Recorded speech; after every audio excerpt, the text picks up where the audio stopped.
Oz Jakubekovi, ktorý má dobrú strelu z diaľky. Tá nadskočila pre Takáčom Madleňák, si prišiel pre loptu. Priťukol to Rehušovi, Kašia pri ňom.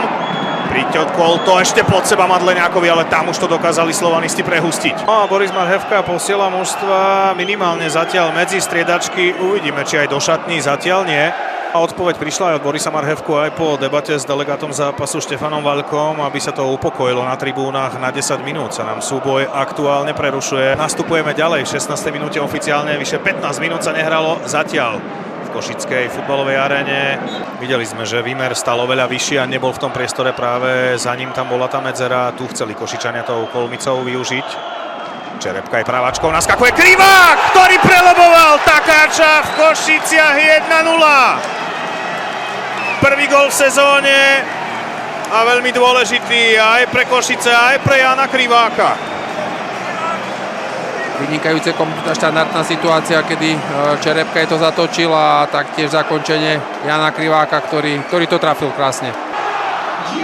Tak myslím, že tú úlohu kapitána zvláda zatiaľ, pretože ako kapitán zdvíha tú vlajku a verím tomu, že tento gól pomôže tomuto zápasu a budeme vidieť zaujímavé stretnutie.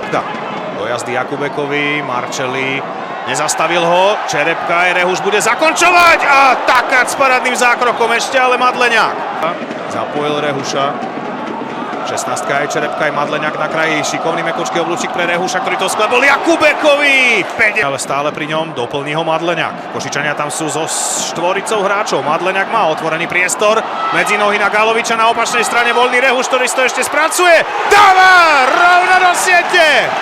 Proti svojmu materskému klubu skoroval aj Milan Šimon Rehuš. Rutinersky to zakončil, spracoval si, nesplašil sa do protipohybu brankára snahou a kreativitou, ktorú dáva do dnešnej hry.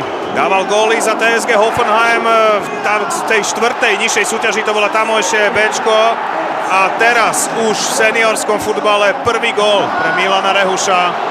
Ešte raz, ktorý skutočne potiahol si Takáča, prinútil ho ešte, aby išiel pod jeho nohy. Ale proti nemu Krivák. Prudký pokus, Iradžana neprešiel, ale táto hlavička tesne vedľa, áno, Gajdoš tam bol na bližšej žrdi. Blackman. Zbehol mu Marčeli, naznačil strelu a aj ju posiela Kevin Dombrovský. 73. minúta. Prudká lopta na Ihnatenka, veľmi nepresná, čo využil Sovič s klepnutím cez Galoviča. Z pravej strany Perišič, Bajric si ho samozrejme všíma jedným pohybom. Galovič to môže zobrať aj na seba, mierí do brvna!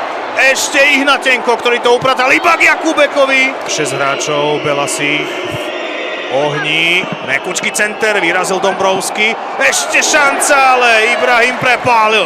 Tak ale pokračuje, takže je dobré, že zápas je už pomaličky na konci. A iskrylo sa aj na tribúnach, kde to dnes horelo, ale horí to dnes vášňou v Košiciach, pretože posledný tým ligy zdoláva prvý.